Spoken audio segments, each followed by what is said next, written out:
Welcome to Wine Soundtrack USA. Listen to the passion with which producers narrate their winery and their world in 30 answers. Discover their stories, personalities, and passions. Hello, friends and listeners of Wine Soundtrack. This is Allison Levine, and today I have the pleasure to sit with Eric Titus of Titus Vineyards from St. Helena, California, up in Napa. Eric, welcome. Welcome to Wine Soundtrack, and please tell us a little bit about Titus Vineyards and yourself.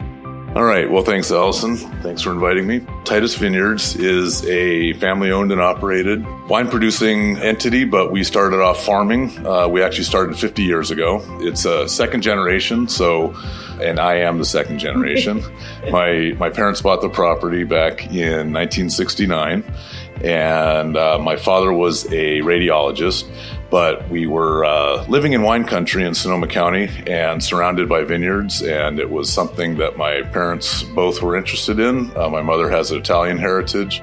My father came from Fresno, California, although not a farming family, but still surrounded by farming and was something he wanted to be involved in. And his day job was actually a radiologist. So this formed a very nice counterpoint to that field as well. And it was at a time when Napa wasn't anywhere near the same destination that it is now. It didn't have quite the same panache. And land was available. It was affordable.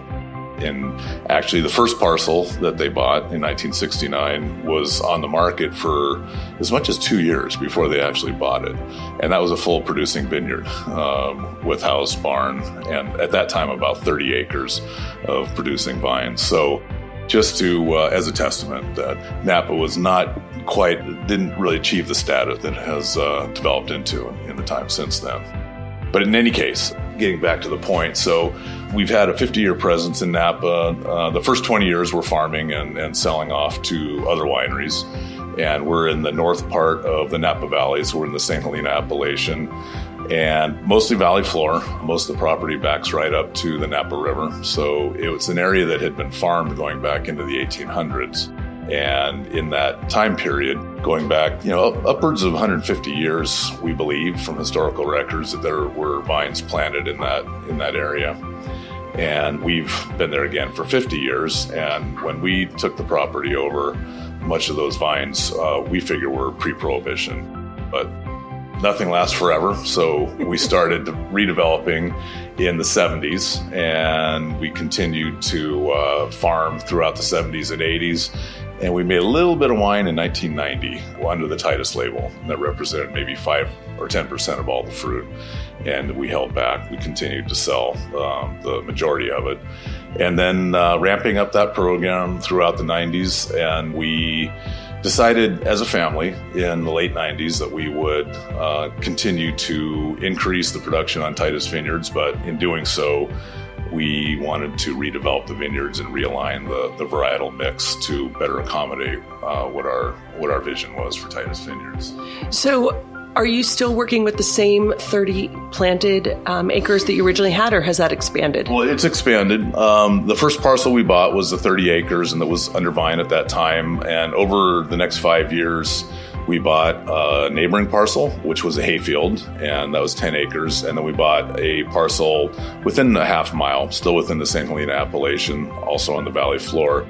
That was another 10 acres. So piecing it all together, a total of 50 acres. And you're doing exclusively estate fruit? Yes, we are, but there is a small caveat to that. As we've grown, we have gotten to a position where we need to keep our production up to a certain level, so we are supplementing with neighbor growers. And we are also at the point now where we have to start redeveloping some of our own acreage. So in order to keep that at a constant level, we need to supplement. So 20% of the fruit is supplemented from the outside at this point, and the remainder, the majority, is estate. And you're not selling fruit anymore? Not anymore, no. What is your total case production? At this point, we're in the 13,000 to 15,000 case range. Yeah.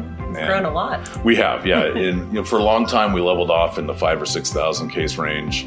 And at that time, we were selling some fruit off. Also, a lot of our vineyard was under redevelopment in the early 2000s. So as those vines came on, we were building our program with that, but with some outside contracts. And we did, our biggest recent step was to have a winery built on the property in 2015.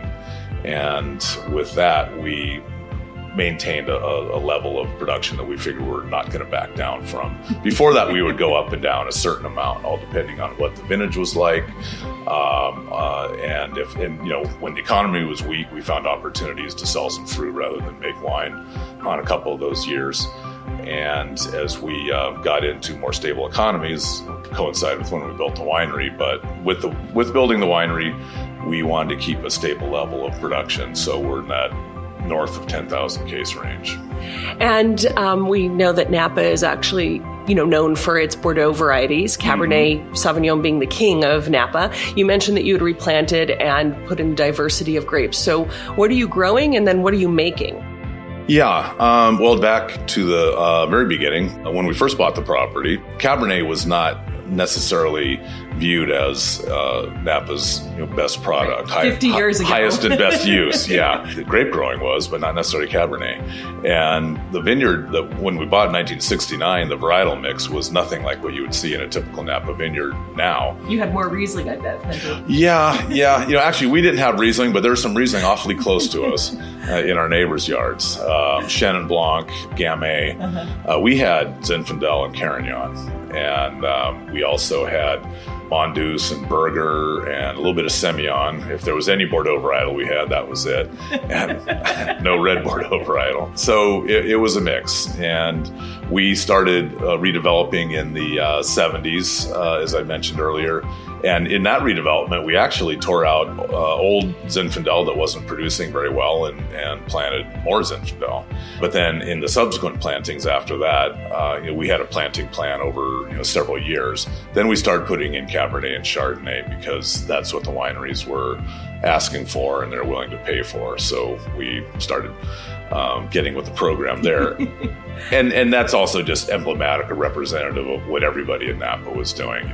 Slowly the Gamay and the red varietals was falling by the wayside in favor of Cabernet. But Zinfandel held on for a long time. We still grow Zinfandel. There's still a pretty decent amount out there. But, clearly Cabernet is the king.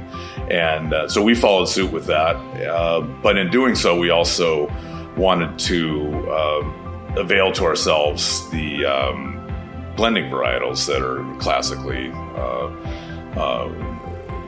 combined with Cabernet in the traditional Bordeaux sense. And clearly Cabernet grown in California has different attributes than the Bordelais. However, we still wanted to have Merlot, Malbec, Petit Verdot, even Cabernet Franc at our disposal to be able to make traditional, California rendition of a Bordeaux blend. Mm-hmm. So that's something that we have had a lot of success with, actually. And it has evolved to the point where those are important components to our Cabernet program. And in addition to having those Bordeaux varietals, the non-Cabernet Bordeaux varietals in the ground, we also have our old Zinfandel that we planted back in the 70s, and a little bit of Petit Syrah and a little Sauvignon Blanc as well. So it's turnkey operation. And Chardonnay as well. No Chardonnay. No. Chardonnay got torn out in the late 90s in favor of Cabernet.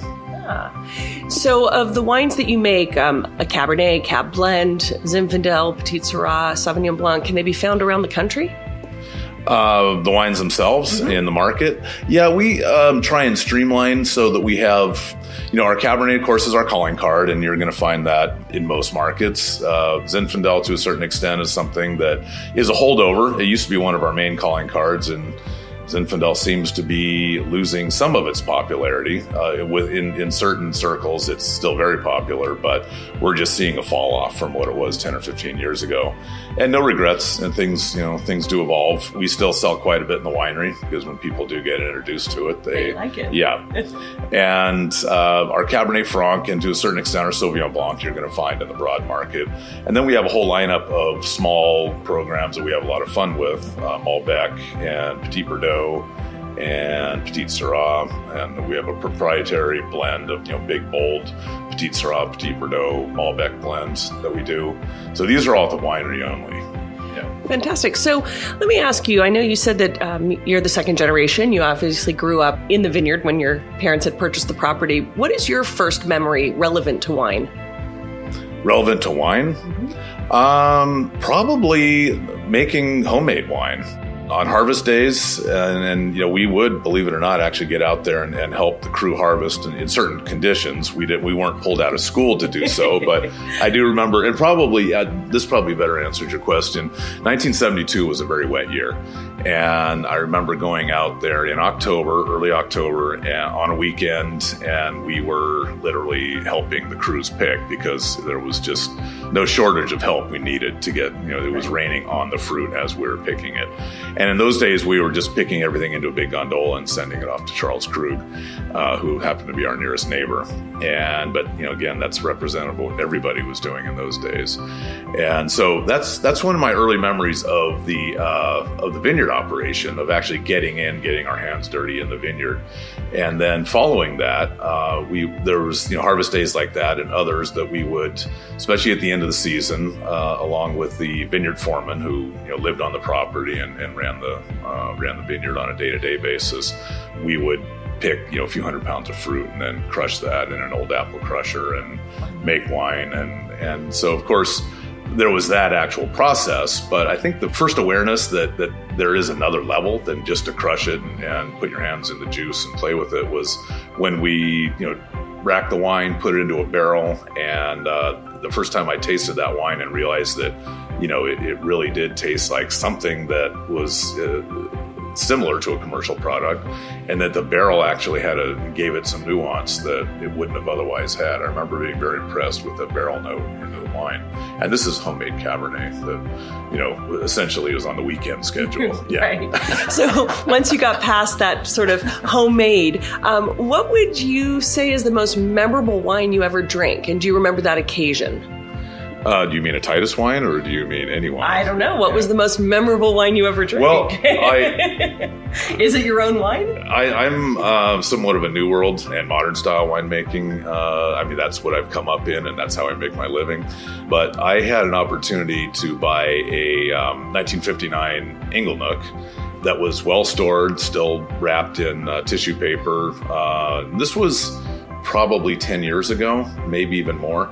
And it was a reasonable price for its storage condition and everything, and I held on to it for a few years, more for just the posterity. It was a beautiful bottle, beautiful condition, but decided to open it one day on my birthday, which birthday I don't remember, early to mid-40s perhaps.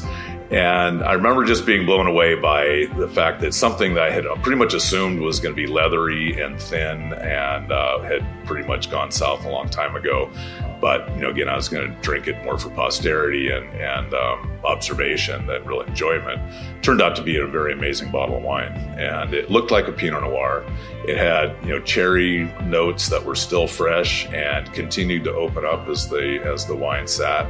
And not a big wine, obviously. I'm telling you, it looked like a Pinot, like a modern day Pinot. But and the structure wasn't much different, but just how alive it still was. That was probably my most memorable single bottle I've ever had. And it also, for me, it was the epiphany of okay, so there is some of this fuss about aged wines is validated, because I thought up until then, most of the aged wines I'd had really were disappointments, basically. And I think many people can share that. Yeah. So if we were to come into your home and visit your cellar, whether it's a big cellar or a small one, what would we find in there? Oh, it's a pretty eclectic mix. Of course, you're going to find a lot of Titus that goes way back, and sometimes, from collecting odds and ends, I end up with a lot of the cellar selections that we should be, probably having a more considered approach to cellaring, but no, they're in my cellar. And back in the early days, we used to sell a lot to Beaulieu and Charles Krug. I did collect a certain amount of the older Beaulieu wines. Again, when I say older, I mean 90s and early 2000s, which pretty impressive. I really like those wines. And, mostly domestic, of course. I shouldn't say of course, but mostly domestic. And then the things that in the end, I'm, probably drinking more of my own product than anything else. But the wines that I like to stockpile, that because we don't have anything like them coming off our own property, are, some Syrahs, Oregon Pinots, Central Coast Syrahs in particular, a certain amount of champagne, maybe a lot of champagne, grower champagnes, and then any eclectic rosés I can find, because now rosé is all the rage, but I was a rosé nerd 15 years ago when there was not many to choose from. In fact, I even started a beta project in the 03 and 04 vintage of a Cabernet Franc rosé, which didn't fly at the time. There just wasn't much demand for it. But in any way, but my cellar, yeah. And then in addition to that, Zinfandels, I like finding interesting Zinfandels and stockpiling those, and just, a cross section of Napa and North Coast that's not necessarily, representative of our immediate area. Do you think there's a such thing as a perfect variety? No, I don't. In terms of the balance with structure and flavor and integration, all combined into one varietal, I think Cabernet probably comes the closest, and that's why we blend. And there's an adage that that applies to many different wines, where they call them a donut varietal. It needs something to fill it in, and but I think almost every varietal really has donut aspects of it. Something might be good, well structured, but doesn't quite have enough fruit expression, and something else might be low tannin but have great fruit expression, but needs some structure added to it. So all of our wines, the Cabernet Franc, and our smaller programs like the Merlot, there's a considered aspect of the blending on the wine, and every component goes in there for a reason, and it's one of those to build up tannins, polish tannins, add color, add fruit. But to answer your question, I'd say Cabernet probably does come the closest, but it can use help from its neighbors. Yeah, so once you do these blends to make that perfect wine, let's say, how does that lead into, what is your opinion of critics and scores? In the end, I think people need some kind of validation, and I can't blame them. There's so many wines out there. And in the early days of media evaluations on wines, when it was all subjective and verbal and the written word, and let the consumer make up their mind, I think that's a great approach. There's just so many out there. And I think ultimately the scoring system kind of ended up finding a place where it probably needed to be if we as an industry were going to really try and push wine and get it, make it a little bit more of a household conversation and a household beverage that everyone would be excited about buying and sitting down and sharing and talking about. And again, because I think you need some kind of validation that everybody can understand, and it's not necessarily fair. But we've all been to school, and we all know that something between 90 and 100 is an A, and something between 85 and 90 is really a pretty good effort. Yeah. And then you start to something is lacking if it's in the lower 80s or certainly in the 70s. But the scoring doesn't really go there anymore. It used to. So I think that there are a lot of aspects of it that do help as an industry, and certainly there are aspects of it that will dictate certain styles and make judgment about those styles, that this is, one of them is better than the other. It somehow pits them against each other, which that's kind of unfortunate. Right. Yeah. So rapid response questions. No time to think. Red, white, or rosé? Red. Sparkling or still? Sparkling. Champagne or from another place? Champagne. Yeah. How do you approach food and wine pairing? Do you find that there are some hard and fast rules, or do you just kind of open a bottle and come what may? I'm pretty traditional when it comes to those guidelines that I open up with, that I begin with. But these days, you sell wine around the country long enough and you see just about everything. And there is a generation of wine consumer who really doesn't care about it. Somewhere in their mind, there's a pairing that works. But when you see the big red wines and sushi, I'm not going to judge, but I probably won't do that. However, I guess I do go out a little bit more on a limb, and I'm less picky about. I'll have a soft red with fish because all it takes is some glazed onions on the side, and all of a sudden you're getting closer to where that actually, or maybe a little bit of a mustard caper sauce or something, and all of a sudden something like that bridges the gap. But I probably, along with I think most of the wine pairing open-mindedness of the last 10 years or so, I measure as 10 years, leaning more towards incorporating red wines where white wines used to be. That's probably the one major difference. I like acidity, if we're talking about a white wine pairing. I'm not a big Chardonnay fan, and all my friends know that. I've seen some very good pairings with Chardonnay, but I personally would rather have something that's got a little bit more of the acidity whenever doing a white wine pairing. For people who have yet to taste Titus wines, what do you think they're missing out on? Well, I guess there's a lot of ways to answer that. I think that we are a very good representative of a small estate or primarily estate producer with a pretty approachable price point associated with the wines. I feel that we're very representative of our appellation, of the St. Helena appellation, where our vineyards are located. And then to kind of expand your question a little bit, I think the St. Helena appellation is one that is high quality, but also overlooked to a certain extent. It doesn't have the same recognition as Sag's Leap and Oakville and Rutherford, but there's a very definite style, I think, in the St. Helena appellation that our wines well represent. Full-bodied, softer tannin. It's a warmer growing region, a little more fruit forward, varietally correct wines. And I think that those who have not heard of Titus or only kind of heard of Titus would do well to try more than just one of our varietals. Maybe if possible to see 3 or 4 of them together to see the common thread in the winemaking, the approach to the winemaking, and how they express the varietals. Well, if you had to pick just one wine, if space aliens were to land on your property, what is that one wine you'd want to present them with?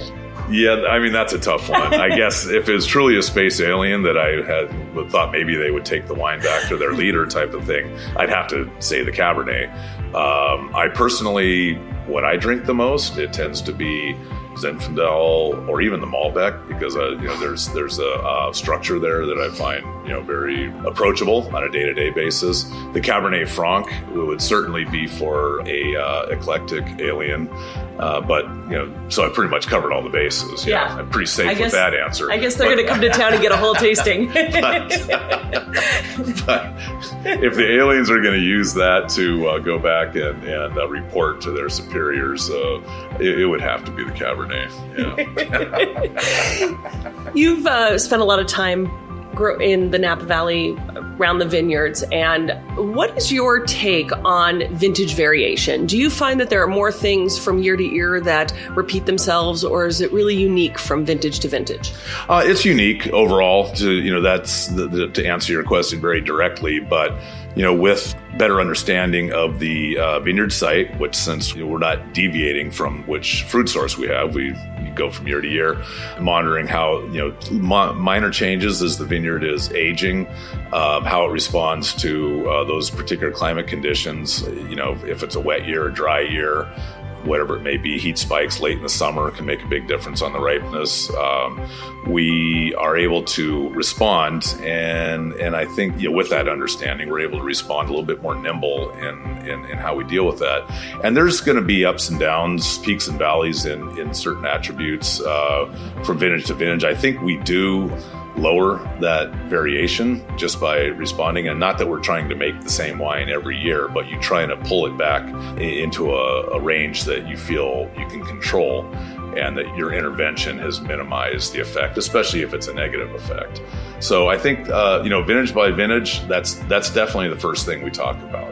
You look at the 12s and the 14s versus the 15, for example. There was more concentration. There was more. The summers were warmer. They were drier years. The 15 was a dry year, but also, it was the tail end of a drought, and I think the vines were showing some stress. Those wines are good, but they weren't as extracted. You go back to 2011 if you want an extreme, where we had a low crop, cool summer, rain in October. That was a complete defensive winemaking on a year like that. And we do what we can to improve it through measures taken in the winery. And so you do minimize some of what would otherwise be some pretty extreme effects on a year like that. But absolutely, vintage is part of the discussion when you're comparing wines. And any signs or omens that you look for that will predict what a harvest is going to be? I would say that, there's a strong correlation with a dry year, and a warm but not hot summer is a good vintage. Now, we don't want to see dry years 4 and 5 years in a row. That can be a problem, and we did have that not long ago. So I think that, like I say, there's a correlation with that if you go back to, the past 15, 20 years. On the other hand, you certainly don't want a large crop in a wet year either, because you're going to potentially have a harder time getting uniform ripeness, and also there's the issue where you can get ripe on time without having to drop a lot of fruit. And so I would say maybe to answer your question, that by the time you get to May or June, you have a pretty good idea what's behind you, obviously, yes, because it's already happened and you've got a record of it. And then you get a better idea what needs to happen, for the rest of the growing period, the next, 3 to 4 months, to get where you would like to be, or at least prepare yourself for what you're going to potentially have to deal with. And hopefully have no surprises that you have to quickly adjust. Yeah, and then there's always that. In the last few years, we've had rain in October, right in the middle of harvest. We also had, a couple of years ago, we've had heat spikes, right in the middle of September that gave us a lot of desiccation that we were not expecting or wanting. Yeah. Well, while you don't have consistency necessarily from vintage to vintage, is there any consistency in sort of traditions that you might have at the start of harvest? As a winery, as a team in the vineyard, anything you guys do? Traditions as far as what we do in-house I think that, we have a little bit of Sauvignon Blanc, and that's the one opportunity to get everybody excited without having to overcommit. It's 10 to 12 tons. It's more than that. 15 to 20 tons of Sauvignon Blanc, but it's just enough to get the equipment dirty and get everybody, out there, get excited for a day, and then we basically sit back and wait 2 to 3 more weeks before the first reds start coming in. So the tradition is that everyone getting excited, and we'll certainly pop a bottle of champagne, say a few words, but it's a time of levity, because we are just joking about, did all the machine work? Did the tractor start up? Did anybody pull their back out or whatever? Yeah, because it's just almost like, the one day of training before harvest really starts. Are you loosened up and ready to go? Exactly. When you were little, what did you want to be when you grew up? My background is actually in marine science, and I was very impressed with Jacques Cousteau growing up and anything ocean related.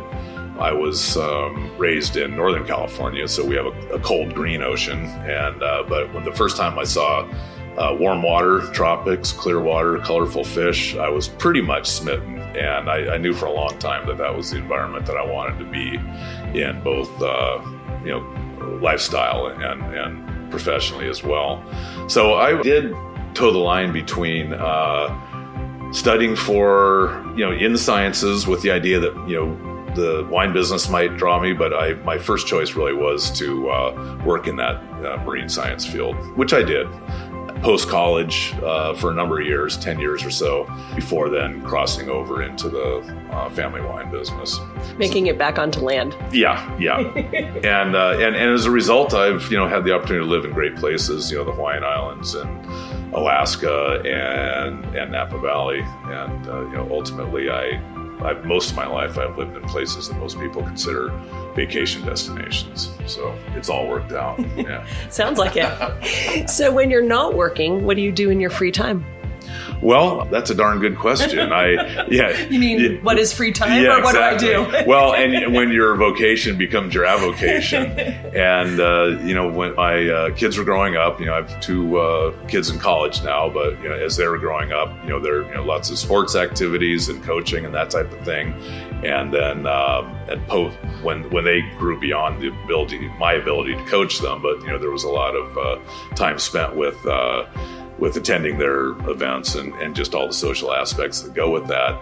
But then that passed, and as I was telling you earlier, we built this winery a few years ago, and there's just a lot of time and that gets involved with that. But it's all enjoyable. What we're doing here today, I guess you could call it work. It doesn't feel like work. No, it does not. We were just beckoned by someone to go out and start doing some wine tasting. So.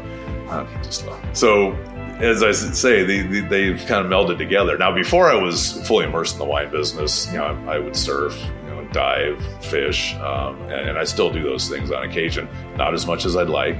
Mostly outdoor-oriented things. I like to cook, of course, and for me, just it's boring, but really just sequestering myself with a book and many different areas of interest. I'll just sit and read about and. A comfort spot there. Yeah. So, And now that you're empty nesters, for a romantic evening, what wines would you be pulling out to enjoy with your wife? Again, champagne, in large part because if it's going to be a romantic evening, my wife still have that older attitude that we're trying to change everywhere, that it has to be a special occasion to open a bottle of champagne. And if we open it, it has to be finished. And I don't agree with any of that. We can save it for another day, and it doesn't have to be a special occasion. But for the special occasion, the champagne comes out, of course. And she's much more of a white wine drinker, so it'll be the Sauvignon Blanc, or actually she's the champion of rosé in the house, and some of the the Bandols or some of the higher end rosés become the in-house treat. So on my own, if I'm making something where I know I'm going to have some friends over, I'll usually go through and find some of those older domestics that we talked about. Dig up an old BV or just interesting wines that have built up, an old Camus or something like that, early 90s or late 80s, just occasional research wines, I call them. Yeah. What would you say the best piece of advice is you ever received? Best piece of advice I've ever received. It's, that's a tough one because, I've got several mentors and none of them are in the wine business. They're mostly, they predate that. You could say something very simple, but I think we all live by it, is just, again, live the day. And only, from the standpoint of, just be very aware from every day that there's opportunity here and this day won't come again. And if you are in a position that, you're in good health and you've got a stimulating life, that you should plug into those daily and don't let yourself don't deviate from that and get caught overly possessed with things that really aren't going to have a lasting effect, a lasting relevant effect. As simple as that is. Yeah, but yeah. That's great advice to receive. If you could give our audience a piece of advice, what would you tell them? Geez. Well, there's certainly and again, nothing's that original that we haven't all heard at one time or another, but after you get a few years under you, you just realize the importance of pursuing the things that are interesting to you. And if you can integrate family into it, you should. Those years come and go pretty quickly. And everybody has their own idea of what a personal legacy is. And I would say pursue that and try and figure out what you're going to be telling yourself after you're done working and your kids are out of the house. Were you satisfied with what you did? And so it is just, being self-aware on a daily basis and try and put yourself in a position years from now and looking back on how are you going to remember what you're doing right now. Well, speaking of legacy, what would you say is your proudest achievement to date in your work? In my work? Well, there was work from 20 years ago, which was a different field than I did in your now. wine work. Yeah. No, there's some significant milestones along the way over the years. But in the wine work, I would say that, just the idea that we did kind of bootstrap our operation, starting with a few hundred cases, and without having significant outside investment, we really built up a market one case at a time. We became a turnkey operation, a recognized producer in Napa, and I guess the cherry on top was really building this winery facility I was telling you about, so that we really could have a brick and mortar facility that really accentuates who we are and what we do, that puts a face on Titus Vineyards.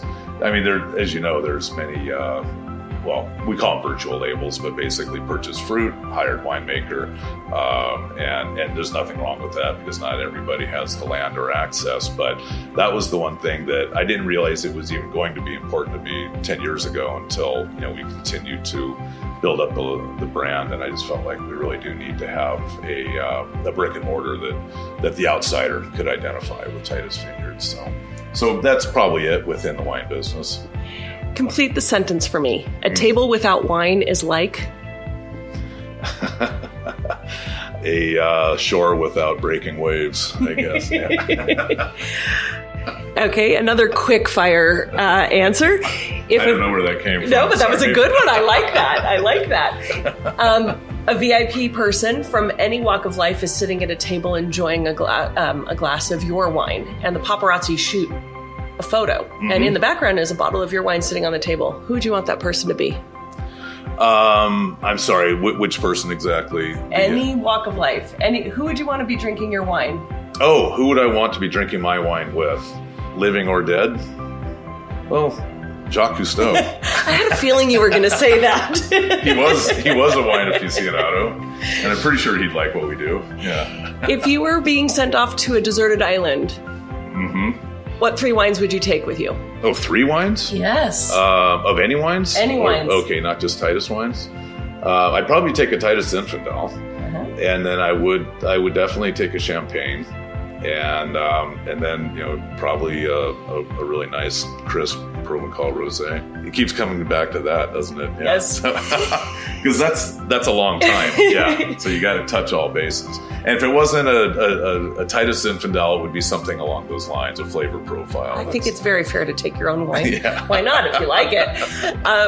So before we finish, we're about to wrap up, but one of the things we do at Wine Soundtrack is we play just a little fun game at the end where we correlate wine and music, since there's always a sensibility between the two, where we either music conjures up certain feelings or wine conjures it up. So just based on some of the wines you were telling me about, if you can tell me a genre of music, a particular song or a particular singer that you'd want to listen to while you're drinking it. Let's start with the Titus Zinfandel. Actually, I'm glad you mentioned that, because I can answer that one pretty easily, I think. And something with a little bit of a Latin beat to it, a little salsa. I do enjoy some salsa music. Always have some close at hand. And yeah. So I would say the Zinfandel with its spice note, I think it's a little salsa, and it's generally it's an upbeat wine that goes with food that you might also associate with salsa music. So I will go with another of your island wines, Provence Rosie. Okay. Well, actually, that's and maybe even some island music. I did spend a lot of time in Hawaii, and that's a limited genre, Hawaiian, with the slack key guitar and even the ukuleles and acoustic guitar and lilting voices. But I could easily see that. It is certainly a French and Old World association that you think with rosé, but the flavor profile I think actually really does fit with the island style music. And lastly, your favorite grower champagne? Probably more symphony, something with a little bit of an up and down with it, not just a drawn out soft beat violins, but something that's got a little bit of what's the word I'm looking for? Maybe less classical.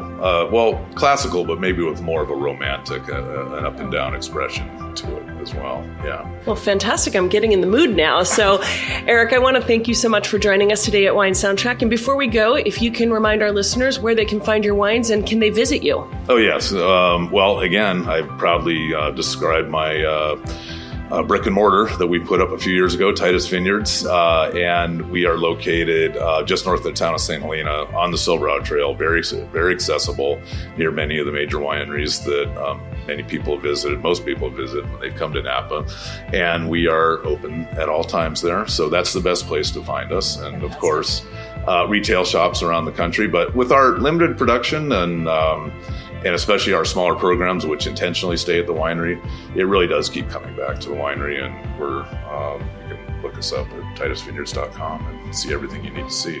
Fantastic. Thank you for sharing your story today and your insight, and we will come visit you in Napa. All right. It was my pleasure. Thank you. Thanks for listening to a new episode of Wine Soundtrack USA. For details and updates, visit our website, winesoundtrack.com.